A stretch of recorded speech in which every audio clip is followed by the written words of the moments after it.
Shalom, selamat pagi Bapak, Ibu, Saudara-saudari yang dikasihi Tuhan dimanapun Anda berada. Kita akan kembali dengar-dengaran firman Tuhan pada pagi hari ini. Mari kita berdoa. Terima kasih Tuhan untuk kasih setiamu yang tak berkesudahan dahulu, sekarang, dan sampai selama-lamanya. Engkau yang mengasihi kami, Engkau yang menyelamatkan kami dalam hidup ini. Masuklah Engkau dalam hati kami. Kami siap untuk mendengarkan firman-Mu. Di dalam nama Tuhan Yesus kami berdoa. Amin. Kasih Tuhan tiada batasnya. Landasan firman Tuhan diambil dari Yesaya 46 ayat 4. Yesaya 46 ayat 4 mengatakan, sampai masa tuamu aku tetap dia. Sampai masa putih rambutmu aku menggendong kamu. Aku telah melakukannya dan mau menanggung kamu terus. Aku mau memikul kamu dan menyelamatkan kamu. Demikianlah firman Tuhan. Firman Tuhan yang begitu indah. Sampai masa tua kita, Tuhan tetap Allah yang membimbing kita. Sampai putih rambut kita, Dia menggendong kita. Dia mau melakukannya. Dan Dia mau menanggung kita terus. Dia memikul kita dan menyelamatkan kita. Luar biasa. Ya, bagaimana Tuhan mau mengatakan kepada kita bahwa di dalam persoalan-persoalan kehidupan yang begitu berat dalam hidup ini, jika kita mau menyerahkan segala kekhawatiran, segala persoalan kehidupan kita kepada Tuhan, maka Tuhan akan menggendong kita dan memikul beban kita itu. Beban kita akan Tuhan pindahkan kepada dirinya. Karena apa? Karena begitu besar kasih Tuhan kepada kita. Kita ini adalah biji matanya. Kalau kita baca di dalam Ulangan 32 ayat 10, dikelilinginya kita dan diawasinya kita, dijaga-jagainya kita sebagai biji matanya. Ulangan 32 ayat 10. Kita berharga di mata Tuhan. Yesaya 43 ya. Tuhan mengasihi kita. Untuk itu, walaupun sekarang rambut hitam kita sudah menjadi putih, kulit kencang kita sudah menjadi keriput, tetapi kasih penyertaan Tuhan tidak pernah berubah dahulu, sekarang, sampai selama-lamanya. Dia tetap setia, tetap mengasihi kita. Kasih Tuhan tiada batas. Jadi Bapak, Ibu, Saudara-saudari yang dikasih Tuhan dimanapun Anda berada. Persoalan kehidupan setiap kita tentu berbeda-beda. Dan yang pasti kita akan hadapi. Dan telah kita hadapi.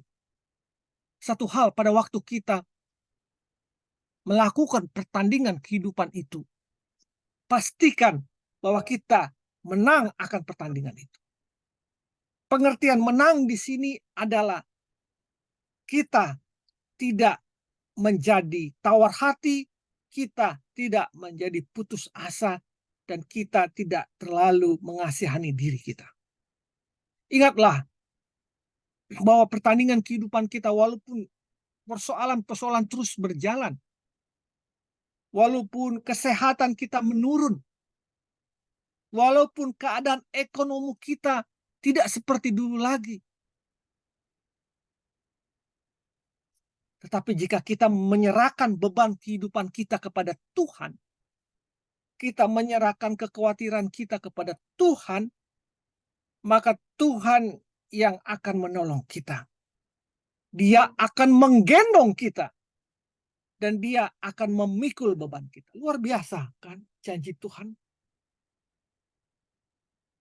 Sampai masa tuamu, sampai putih rambutmu, aku tetap Dia. Dan aku menggendong kamu dan terus akan menggendong kamu. Bahkan memikul persoalan. Inilah yang menguatkan kita sebagai orang-orang beriman untuk tidak hilang harapan dalam hidup ini. Mungkin sebagai orang tua,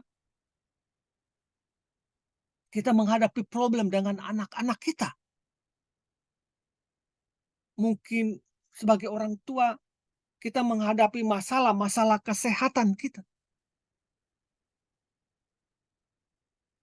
Atau mungkin kita tidak seperti yang dahulu lagi, kuat, mampu mencari ekonomi, keuangan, dan sebagainya. Apa yang kita inginkan kita bisa beli.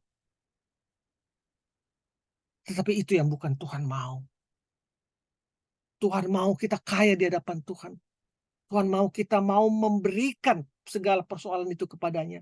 Dan datang kepadanya. Marilah kepadaku semua yang letih lesu dan berbeban berat. Aku akan memberikan kelegaan kepadamu. Matius 11 ayat 28. Sebagai nats penutup bagi kita. Sebagai orang tua yang sudah usia dibilang tidak muda lagi. Mazmur 92 ayat 13 sampai 14 mengatakan, orang benar akan bertunas seperti pohon korma, akan tumbuh subur seperti pohon aras di Libanon. Orang benar pada masa tua pun mereka masih berbuah, menjadi gemuk dan segar. Tetaplah menjadi orang tua yang berguna bagi sesama. Menjadi panutan bagi anak-anak. Menjadi contoh bagi cucu kita. Bahwa kita, walaupun usia lanjut, tetap setia memuji Tuhan. Walaupun kesehatan kita merosot, kita tidak pernah berbuat tidak baik. Kita justru mengasihi anak cucu kita, mengasihi orang-orang. Dan kita menyayangi mereka, mengasihi mereka. Bukan itu satu contoh yang bisa membuat berbuah dan menjadi air oase bagi anak-anak dan cucu kita. Engkau berharga di mata Tuhan. Oleh karena engkau berharga di mataku dan mulia, dan aku ini Tuhan mengasihi engkau. Selamat pagi, selamat berkarya. Tuhan memberkati. Amin.